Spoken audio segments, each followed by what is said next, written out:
j'espère que vous allez bien. Petite vidéo sur l'ayahuasca, cette fameuse plante utilisée donc par les chamans pour des rituels donc chamaniques, que ce soit donc aussi bien au niveau énergétique qu'au niveau médiumnique, au niveau vision, qu'au niveau voilà. Donc on va regarder tout ça ensemble, on va voir un petit peu. Alors naturellement je suis pas un grand spécialiste du chamanisme, d'accord, c'est pas mon domaine de prédilection, donc je vais m'aider bien évidemment de donner là que j'ai pris, alors non pas sur le chamanisme mais sur la plante en elle-même, surtout avec des noms que je vais sortir un petit peu scientifiques. Moi je vais me la raconter un petit peu, ça va changer.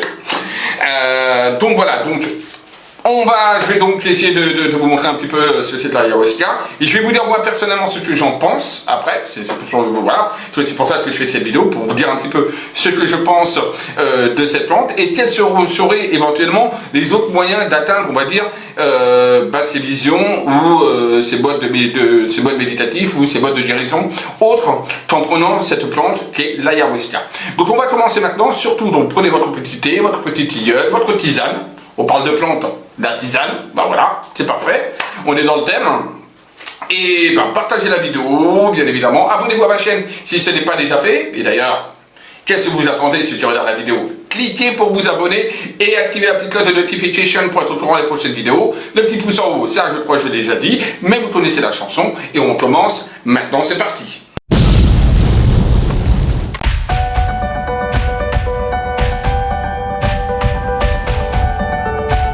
L'ayahuasca, on l'appelle également yagé. Alors je ne savais pas, vous voyez, pourtant on en apprend tous les jours, l'ayahuasca s'appelle également yagé. Donc c'est une plante qui provient en fait d'une liane et qui est donnée pour justement avoir des hallucinations. Voilà, c'est le but premier, c'est d'avoir des hallucinations. Alors il faut savoir que ce sont des chamans naturellement qui font cette préparation, d'accord, qui préparent cette mixture à base donc, de plantes, et donc on a ça dans différentes régions qui sont principalement c'est en Amazonie.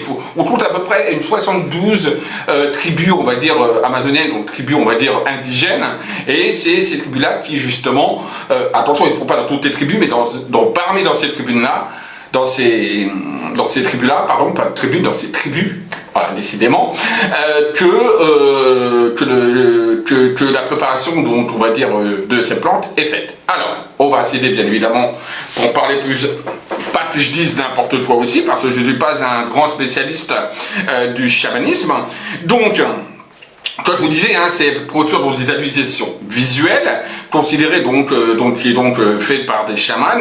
Donc c'est fait à base de diane, ça je vous l'ai dit, ça c'est bon. Hein. Donc c'est pris sous forme de breuvage, d'accord. Donc ce n'est pas sniffé, ce n'est pas avalé, c'est un breuvage, d'accord, comme une forme de soupe. On va dire c'est comme un peu, on va dire le breuvage d'Astérix et d'Obélix, voilà, d'accord. Donc elle est consommée traditionnelle par les chamans, on est bien d'accord, des tribus, donc comme j'ai dit amérindiennes d'Amazonie, qui l'utilisent pour ses capacités curatives, conformément aux croyances et pratiques locales. D'accord? Donc ça, c'est déjà ce qu'il faut savoir. Et c'est là que j'ai besoin d'aide surtout, c'est voilà. Donc on dit que l'ayahuasca est le nom donné aux lianes du genre Banisteriopsis, dont l'écorce sert principalement à la composition de cette boisson. On a appris déjà un terme un petit peu scientifique. D'accord? Voilà. Il faut savoir que le terme ayahuasca vient du quechus, et est formé de l'agglutination de aya et huasca. Il est traduit ordinairement par liane des esprits, liane des morts. Puisque naturellement, il faut savoir que ce breuvage sert principalement à avoir des visions d'esprits, d'accord, ou d'animaux totems aussi, voilà, également, de défunts également, qui viennent nous voir pendant justement ce rituel et cette mixture. Tant qu'on a pris cette mixture. Bon, alors tout le reste, tout le tralala, ça, on va un petit peu, voilà, comme l'historique, on va passer un petit peu de côté. Il faut savoir juste que ça a commencé à être utilisé véritablement vers le 19e siècle. Mais qu'il faut savoir que ça a daté bien avant. Mais l'utilisation, on va dire massive, entre guillemets, date à peu près du 19e siècle. Ça, c'est juste à savoir, d'accord? Alors, on en trouve bien évidemment donc, principalement donc, en Amazonie, mais également au Venezuela, également au Brésil, par des tribus au Brésil, également en Colombie, d'accord, qu'on peut également trouver également au Pérou. Donc l'ayahuasca est principalement donc, un breuvage, comme je vous disais, donc, qui a surtout pour but de créer des visions, pour pouvoir être en contact avec des mondes invisibles qu'on ne voit pas, et donc avec ce breuvage, ça nous permet de donner des hallucinations.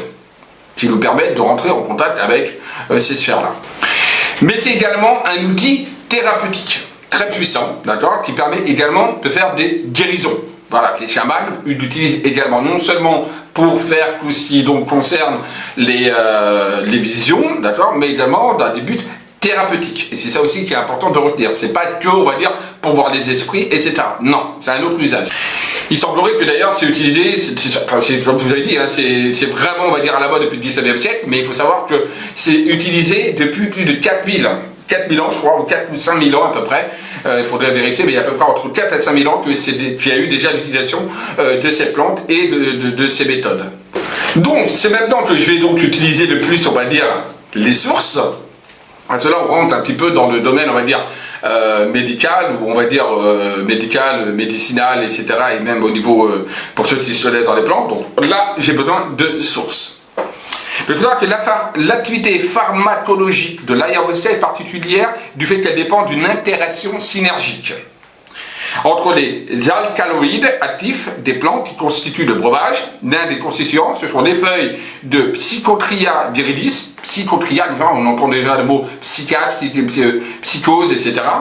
Ou une espèce apparentée. Contient l'alcaloïde N,N-diméthyltryptamine, appelé DMT, appelez ça DMT, c'est plus simple, qui se trouve être inactif lorsqu'il est ingéré oralement. Donc, quand on l'ingère oralement, c'est inactif à la base. Car il est rapidement dégradé par des monoamine oxydases, les MAO, on va appeler ça, hein, périphériques naturellement présents dans l'appareil digestif.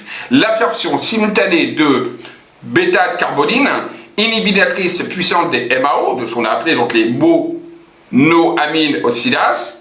Oula, là, je vais devenir tous les mots avec tout ça. Je ne savais pas que j'allais tomber dans des trucs aussi scientifiques. Apporté par le deuxième constituant du breuvage, l'écorce de la liane, qui elle est appelée Banisteriopsis caapi. Confère à la DMT, qu'on a parlé un peu plus haut, donc l'alcaloïde N,N-diméthyltryptamine, donc confère à cette DMT une protection contre la dégradation enzymatique et lui permet alors, à ce moment-là, d'exercer son effet sur le système nerveux central, et cette interaction est la base de l'action psychotrope de l'ayahuasca. Voilà, je vous ai mis un petit peu comment fonctionnait l'ayahuasca, en fait quel processus, on va dire, chimique ou autre, bref, et pourquoi est-ce qu'on a ces types d'interaction, d'hallucination et de vision. C'est par rapport à tout ça. Donc ça c'est au niveau pharmacologique. Maintenant au niveau donc, de la composition végétale en elle-même. Donc dans un contexte traditionnel, l'ayahuasca est une décoction préparée à partir de l'écorce et des tiges d'une liane du genre Banisteriopsis et d'un additif nécessaire pour l'effet psychotrope. La composition du breuvage varie grandement selon des groupes ethniques. Deux espèces, donc il y a deux espèces, il y a deux de lianes. Deux espèces de Banisteriopsis sont particulièrement importantes. La Banisteriopsis caapi, qu'on a parlé tout à l'heure, et la Banisteriopsis inebrium. Alors je ne sais pas si je prononce bien, mais c'est à peu près ça, ça doit être ça. Localement, on utilise parfois aussi la Banisteriopsis quitansis, Mascania glandulifera et la Mascania xylophylla. La Tetrapteris metistica, et Tetrapteris mucronata. Bon, avec tout ça. Alors bon, bref, il faut surtout se rappeler, c'est pas tous ces noms-là, c'est que toutes ces plantes sont de grosses lianes de la forêt appartenant à la même famille, les Banisteriopsis caapi. C'est-à-dire qu'il faut surtout retenir, et la Banisteriopsis inebrium aussi, qui sont souvent cultivés. Les additifs les plus courants sont des rubiacées du genre Psychotria, particulièrement Psychotria viridis, et d'autres espèces semblent également être employées, spécialement la Psychotria leiocarpa ou Psychotria carthaginensis. Bref, voilà, donc il faut savoir que généralement, voilà, c'est tout ça qui produit donc ces formes d'interaction d'hallucinogènes. Voilà, parce que ces plantes possèdent la même alcaloïde et l'effet au niveau alors, je me répète, mais ces plantes possèdent le même alcaloïde et l'effet au niveau pharmacologique est le même. Voilà. Donc là, on a un petit peu, donc voilà, je vous ai un petit peu mis en quoi ça se trifouillait un petit peu toutes ces plantes. Bon, alors je vous passe les principes actifs, je vous passe l'aspect pharmacologique avec l'ADN, etc. Parce que bien sûr, on nous montre l'ADN, etc. Donc tout ça, on va donc le zapper. Mais le plus important, c'est maintenant voir la préparation. Comment cela se prépare, comment les chamans préparent cette mixture. Alors, là encore, je ne suis pas chamanique, donc je ne suis pas chaman, pardon, et je ne suis pas dans le chamanisme. Donc il faut savoir que déjà il y a plusieurs types et plusieurs façons de procéder et il y a plusieurs préparations. Donc il y a des tribus qui peuvent la préparer d'une manière et d'autres tribus qui vont la préparer d'une autre manière, qui vont peut-être donner des effets peut-être identiques, voire totalement différents. Donc ainsi l'écorce est préparée en infusion dans de l'eau froide. Alors là c'est une des premières méthodes, hein. Il y en a d'autres. Hein. Donc ainsi l'écorce est préparée en infusion dans de l'eau froide dans la partie extrême occidentale de l'Amazonie, c'est comme ça que ils procèdent. Alors que dans d'autres endroits, cette infusion se prépare par une longue ébullition des tiges et de l'écorce. Alors très souvent, on voit justement que c'est plutôt une ébullition. On voit plutôt, on nous montre l'ébullition dans une grande marmite, hein, un grand récipient, une grande marmite. C'est ce qu'on nous montre très régulièrement dans les documentaires. Dans le secteur de la Haute-Amazonie péruvienne, ça dans ce secteur-là, à la liane Banisteriopsis capi sont ajoutées les feuilles. Donc une fois qu'on a mis la liane, on ajoute les feuilles d'une plante contenant de la diméthylcryptamine, on a parlé donc tout à l'heure, en général la Psychotria viridis. Et on doit par contre mettre en masse égale à la liane. Attention, je ne vous dis pas de préparer ça, de toute façon vous seriez incapable, hein, mais bon. Le capi se présente sous la forme de tronçons de liane brun clair qu'il faudra écraser voire réduire en petits morceaux. Pour augmenter la surface d'échange avec l'eau, les plants sont disposés dans un récipient qui sera rempli d'eau à hauteur d'une fois et demie le volume de plante. Le récipient repose ensuite à couvert une nuit avant d'être chauffé à feu doux pendant 3 heures, en remuant de temps en temps. C'est une vraie préparation, on dirait limite un gâteau. Le liquide est filtré et récupéré alors que le matériel végétal subit 2 ou 3 autres cuissons supplémentaires. Après les cuissons, le liquide de chaque extraction est rassemblé puis réduit à feu doux jusqu'à atteindre une texture brun foncé. C'est le liquide qui sera ingéré lors des cérémonies. Donc voilà un petit peu comment se prépare cette fameuse plante, donc l'ayahuasca. Alors les effets, bon, on sait tous, hein, l'ingestion d'ayahuasca qui est purgatif et hallucinogène, donc ça entraîne les deux. Donc comme c'est purgatif, ça entraîne déjà totalement des vomissements, ça peut entraîner des vomissements bien sûr, ça entraîne également une sorte d'ébriété, donc avec des nausées et vomissements, en raison de son amertume. L'écorce fraîche est parfois chiquée, on peut la chiquer également, ou réduite en poudre pour être prisée, comme c'est le cas dans certaines parties de l'Orénoque. La prise de la plante se fait dans un cadre rituel, de préférence dirigé et contrôlé par un chaman. Voilà.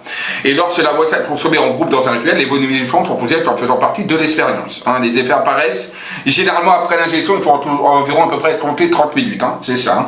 Et ils se poursuivent pendant plusieurs heures. On distingue 2 types d'effets, les effets psychotropes centraux et les effets périphériques. Donc on va voir justement les effets psychotropes centraux, c'est quoi? Et ben c'est apparition de phosphène. Donc les phosphènes, c'est des apparitions, par exemple, vous regardez une lumière longtemps, vous fermez les yeux et vous voyez apparaître tout simplement dans le noir, vous voyez apparaître des brins de lumière. Bon, ça c'est une forme de phosphène, il y en a plusieurs, c'est ça le phosphène. Donc apparition de phosphène, modification de la perception, amplification des perceptions auditives et visuelles, d'où justement la possibilité d'entendre les esprits ou de voir justement des esprits, parce que ça augmente ça augmente et ça modifie également les perceptions. Hallucination incluant des visions multicolores en mouvement. Épisode de rêve, ce qu'on appelle donc des rêves qui peuvent être lucides, éveillés ou bien endormis. Donc voilà, c'est une amplification des rêves, vos rêves sont amplifiés. Changement de la perception de soi et de la réalité, processus de pensée complexe et état général de prise de conscience. Donc en prenant cette plante, on prend conscience d'autre chose, d'une altération, on a une altération de soi qui permet de prendre conscience de soi-même et peut-être des autres d'une autre manière que ce qu'on voit normalement. Sentiment de vigilance et de stimulation, effet cognitif non perceptuel, idéation intellectuelle et spirituelle, et donc aussi les expériences, bien évidemment, mystiques. Voilà. Donc ça c'est, il faut savoir que tout ça, en fait, les effets varient également comment le chaman fait sa concoction. Voilà, d'accord, c'est ce qu'il faut savoir. Donc ça, c'était donc pour les effets psychotropes centraux. Là, je vais maintenant voir les effets périphériques. Dans les effets périphériques, et c'est là qu'il est important de savoir, c'est la consommation d'ayahuasca qui accompagne de différents effets périphériques physiologiques. Et c'est là qu'il est important de savoir. Accélération modérée du rythme cardiaque, déjà. Donc ça peut, voilà, ça augmente. Augmentation de la fréquence respiratoire. Élévation de la pression sanguine. Dilatation de la pupille. Potentialisation des médicaments toninergique. D'accord. Donc il faut savoir que chez la plupart des individus, l'ayahuasca cause des effets de nausée, transitoire, vomissement et diarrhée. Voilà. Donc ça c'était pour mettre un petit peu, on va dire, vous mettre dans le bain. Voilà. Et je vous ai un petit peu expliqué, voilà, pour la composition, comment ça fonctionnait, le mode de préparation et les différents effets. Voilà. Tout ça, pourquoi? On prend l'ayahuasca, pourquoi? Pour arriver justement, premièrement, c'est à travers des choses, à faire, on va dire, des voyages astraux, à à créer, donc, y avoir des visions, donc, du monde des esprits, et également à des fins thérapeutiques pour soigner. Maintenant, je veux mettre en garde.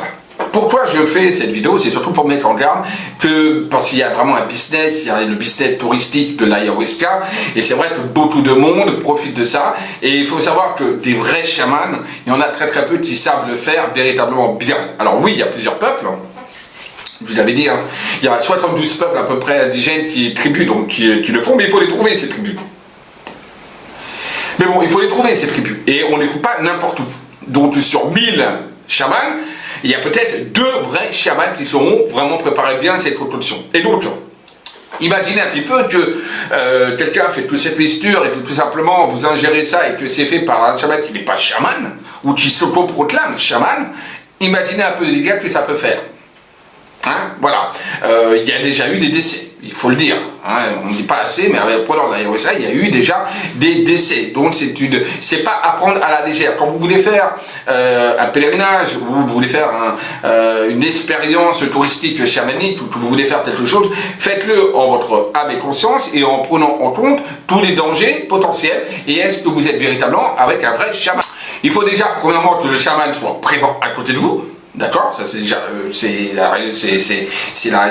c'est primordial déjà premièrement que le chaman soit présent auprès de vous. Il faut également qu'il se renseigne sur votre santé déjà premièrement, parce que déjà on a bien vu qu'il y avait une altération quand même du rythme respiratoire, altération du rythme cardiaque, etc. Donc imaginez si vous avez des problèmes là et que hop, vous y allez, vous prenez la plante, imaginez les dégâts que ça peut faire. Et naturellement, dans le tourisme chamanique de l'ayahuasca, on ne va pas vous demander tout ça, vous venez, très bien, on vous prépare le truc, hop, on va laisser peser. Voilà, donc un vrai chaman va quand même prendre des précautions et savoir un petit peu déjà d'où vous êtes, etc. À savoir que pour eux, c'est quand même quelque chose, un vrai rituel. C'est donc quelque chose qui n'est pas, on va dire, du business pour eux, c'est pas quelque chose qu'ils font ça, on va dire, pour avoir de l'argent principalement. C'est une forme, pour eux, c'est vraiment leur, comment je dirais, leur méthode de guérison, quelque part, et leur méthode de contact de visionnaire avec des mondes invisibles. Et donc, bien évidemment, ils en retiennent une grande fierté, et voilà, c'est une culture, une coutume, donc c'est important pour eux. Donc, ils prendront le temps avant de vous donner cette contention. Ce ne sera pas dès votre arrivée, ou le lendemain ou le surlendemain qu'ils vont vous donner. Ça se trouve, ce sera le dernier jour de votre séjour, donc peut-être au bout d'une semaine, 2 semaines, et même des fois un mois, qu'ils vont dire, ok, c'est bon, allez, on fait le rituel. Ils auront appris à vous connaître, ils auront appris à vous... ils verront que vous êtes apte également à pouvoir ingérer ces plantes, ils verront également que vous allez être respectueux de leur cérémonie, de leur tradition, de leur rituel, donc voilà. Donc, à la différence du tourisme chamanique, on va vous demander 1000 €, vous partez, enfin, 1000 € juste pour le rituel, hein, pour une nuit, hein, et encore, je suis gentil 1000 €, hein, je suis vraiment light, hein, je pense. Et puis voilà, et ensuite, on vous laisse tout simplement repartir comme ça. Donc, faites attention, d'accord, parce que des chamans, il y en a, voilà, maintenant, c'est la grande mode aussi du chamanisme, hein, et l'ayahuasca. Donc, attention à ça. Voilà, c'est ce que je voulais vous dire, vous mettre en garde. Et je veux vous dire aussi, il y a d'autres méthodes pour pouvoir entrer en transe qui sont tout à fait, qui sont pareilles, on va dire, que l'ayahuasca, d'accord. Certes, peut-être que ça demande un peu plus d'entraînement, mais comme je dis, ce qui est long est bon aussi, d'accord, et ce qui est court et éphémère, c'est pas finalement qui est le meilleur. Voilà. Donc, il y a d'autres méthodes. Ben oui, il y a la méthode de la méditation par le biais du tambour chamanique. Hein, on fait donc tambourer de tambour et on rentre dans une espèce de transe, tout simplement. Donc ça, ils le font par exemple très souvent les chamans sibériens, au niveau de la Sibérie, ils n'utilisent pas trop l'ayahuasca. Donc ça, c'est très utilisé, naturellement le tambour dans la zone donc, sibérienne, où là, ils utilisent le tambour. Et parce qu'en Sibérie, ils n'utilisent pas trop l'ayahuasca. D'ailleurs, ils ne s'y prêtent pas trop à être là-bas, puisque l'ayahuasca, c'est une plante qui doit vivre dans une zone tropicale. Et en Sibérie, c'est pas spécialement la notion de tropique, il n'y a pas trop de notion de tropique. Donc voilà. Voilà, donc le tambour permet de rentrer en transe, c'est une des façons de rentrer en transe. Donc le tambour, le son du tambour va vous mettre dans un état modifié de conscience et va vous synchroniser les cerveaux hémisphère droit, hémisphère gauche, onde alpha, onde theta, onde delta, et vous partez dans une forme de transe, et vous voyez exactement la même chose qu'avec la Wesca, mais encore mieux, puisque vous n'avez pas de nausée, vous n'avez pas de vomissement, vous n'avez pas d'accélération cardiaque, vous n'avez pas de problème respiratoire, donc c'est le paradis. Voilà, vous êtes sain, et c'est ça qui est important. Il ne faut pas oublier que la Wesca est quand même classifiée quand même comme drogue. Il faut quand même le préciser, une drogue, d'accord? Voilà. Même si elle est maîtrisée par des chamans, c'est quand même une grosse. Il faut quand même en être conscient quelque part. Donc voilà. D'ailleurs, avec toute la liste que je vous ai dit, un petit peu scientifique là, des noms, on voit bien que, pharmaceutiquement parlant, oui, c'est bien une drogue. Donc voilà. Donc le tambour, c'est sain, c'est bien, c'est propre, et au moins comme ça, vous faites des bons voyages. Tout aussi valable. Et vous pouvez bien évidemment être accompagné, si vous voulez, d'un chaman, tout simplement, donc en Sibérie, mais également des tribus également amazoniennes ne font pas que l'ayahuasca, hein. Ils le font également au son du tambour, il faut le savoir, d'accord? Voilà. Donc vous pouvez faire également, bien sûr, ceci. Vous avez également la méditation.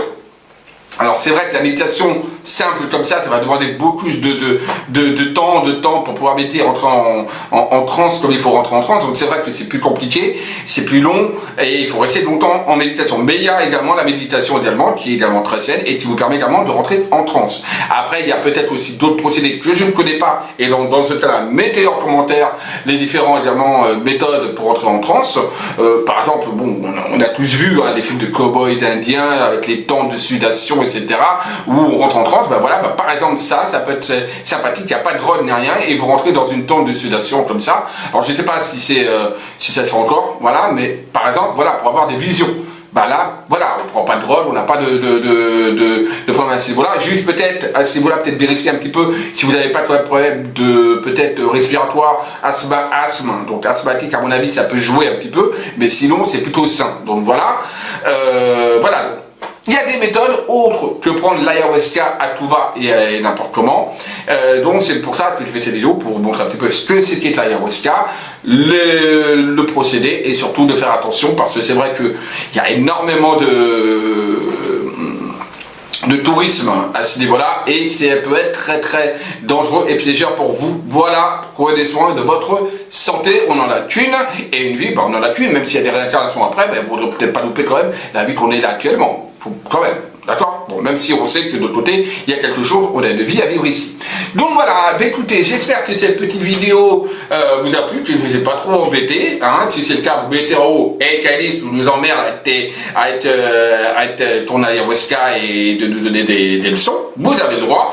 Je vous dis à tous à très vite, bisous à tous et surtout n'oubliez pas, aimez-vous, aimez les autres, allez bisous à tous.